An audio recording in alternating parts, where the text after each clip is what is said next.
السلام علیکم ورحمۃ اللہ وبرکاتہ۔ سامعین، ہمارے معاشرے میں کچھ لوگوں کی نفسیات یوں ہوتی ہے کہ اگر وہ کچھ بولیں تو بس سامنے والا اس کو مان جائے اور سرے تسلیم خم کرے، چاہے وہ کچھ بھی ہو۔ ایسے لوگ ہمیشہ کسی نہ کسی کی ٹوہ میں لگے ہوئے ہوتے ہیں۔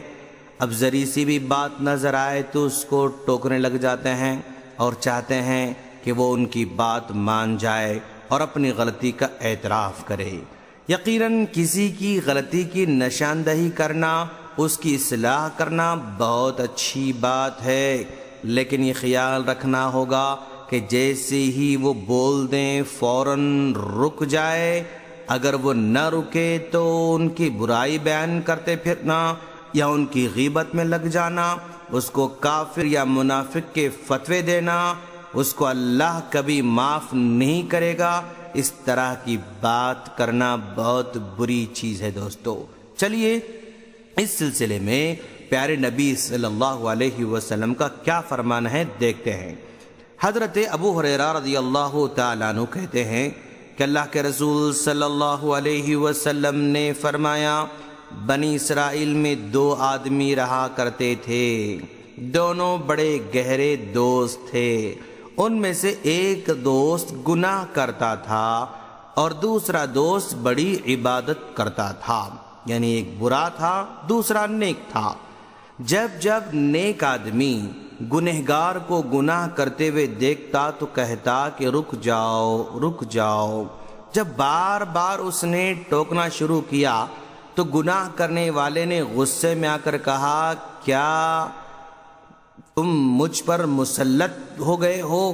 کیا اللہ تبارک و تعالیٰ نے تم کو مجھ پر نگران بنا کر بھیجا ہے؟ چھوڑ دو مجھے اپنی حالت پر۔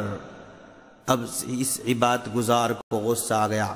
اس نے کہا، اللہ کی قسم، اللہ تم کو کبھی بھی معاف نہیں کرے گا اور نہ ہی تم کو جنت میں داخل کرے گا۔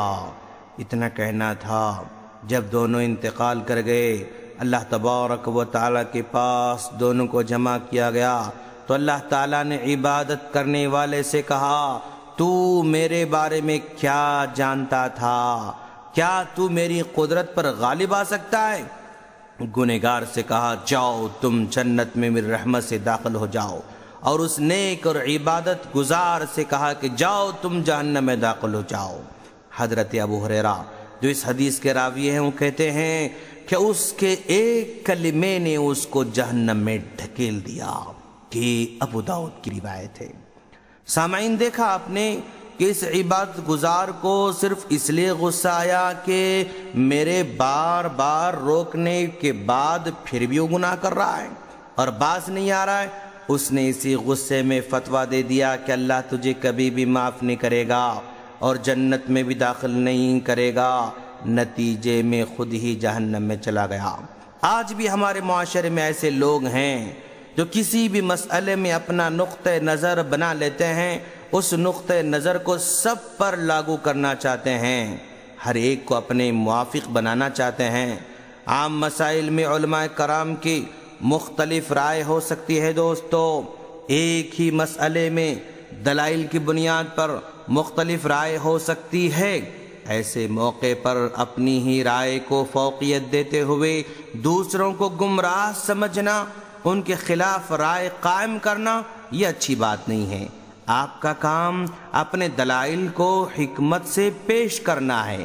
سامنے والا مانے یا نہ مانے یہ اس کی مرضی ہے، آپ اس پر مسلط نہیں ہو سکتے ہیں اور نہ ہی جنت اور جہنم کا فیصلہ کر سکتے ہیں۔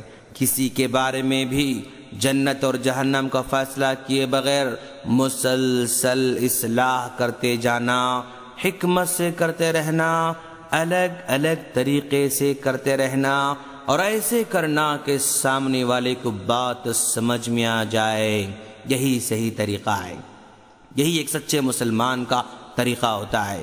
ہمارے معاشرے میں لوگ اصلاح کم کرتے ہیں لیکن فتوے زیادہ دیتے ہیں، وضاحت کم کرتے ہیں لیکن بدگمانی زیادہ کرتے ہیں، مسائل کے مختلف پہلوؤں پر نظر ڈالے بغیر دھڑلے سے حرام اور حلال کا فتویٰ دیتے ہیں۔ ایسا کبھی نہ کریں دوست، سامنے والے کو حکمت کے ساتھ مکمل وضاحت کیے بغیر گمراہی اور جہنم کا فتویٰ کبھی نہ دیں، اس لیے کہ ابھی آپ نے سنا بنی اسرائیل کا آدمی نیک ہونے کے باوجود بھی، اچھی بات بتانے کے باوجود بھی، اصلاح کرنے کے باوجود بھی صرف جہنم کا فتویٰ دینے کی وجہ سے اللہ کے غضب کا شکار ہو گیا اور عبادت کے باوجود بھی وہ جہنم میں چلا گیا۔ ہم اللہ تعالیٰ سے دعا کرتے ہیں کہ اللہ تعالیٰ ہم تمام کو دین کو صحیح طور پر سمجھ کر اس پر عمل کی توفیق عطا فرما، آمین۔